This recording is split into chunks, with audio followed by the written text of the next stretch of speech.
Gideon defeats the Midianites. So Jerubbaal, that is, Gideon and his army got up early and went as far as the spring of Harod. The armies of Midian were camped north of them in the valley near the hill of Moreh. The Lord said to Gideon, "You have too many warriors with you. If I let all of you fight the Midianites, the Israelites will boast to me that they saved themselves by their own strength. Therefore, tell the people, whoever is timid or afraid may leave this mountain and go home." So 22,000 of them went home, leaving only 10,000 who were willing to fight. But the Lord told Gideon, "There are still too many. Bring them down to the spring, and I will test them to determine who will go with you and who will not."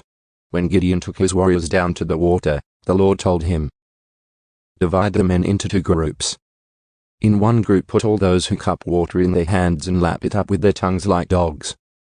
In the other group put all those who kneel down and drink with their mouths in the stream. Only 300 of the men drank from their hands. All the others got down on their knees and drank with their mouths in the stream." The Lord told Gideon, "With these 300 men I will rescue you and give you victory over the Midianites. Send all the others home." So Gideon collected the provisions and ram's horns of the other warriors and sent them home. But he kept the 300 men with him. The Midianite camp was in the valley just below Gideon. That night the Lord said, "Get up. Go down into the Midianite camp, for I have given you victory over them. But if you are afraid to attack, go down to the camp with your servant Purah. Listen to what the Midianites are saying, and you will be greatly encouraged. Then you will be eager to attack." So Gideon took Purah and went down to the edge of the enemy camp. The armies of Midian, Amalek, and the people of the east had settled in the valley like a swarm of locusts. Their camels were like grains of sand on the seashore, too many to count. Gideon crept up just as a man was telling his companion about a dream. The man said, "I had this dream, and in my dream a loaf of barley bread came tumbling down into the Midianite camp.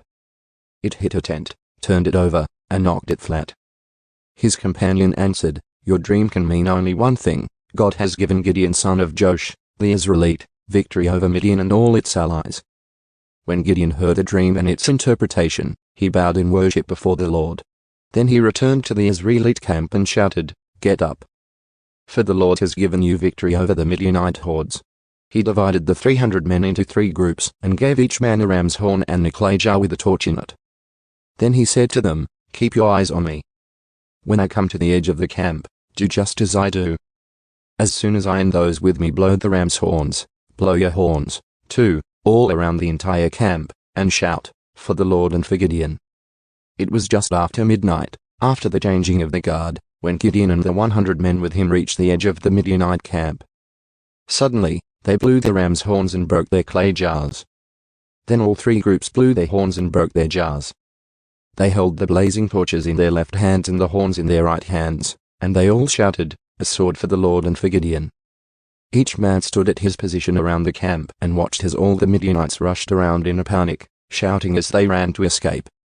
When the 300 Israelites blew their ram's horns, the Lord caused the warriors in the camp to fight against each other with their swords.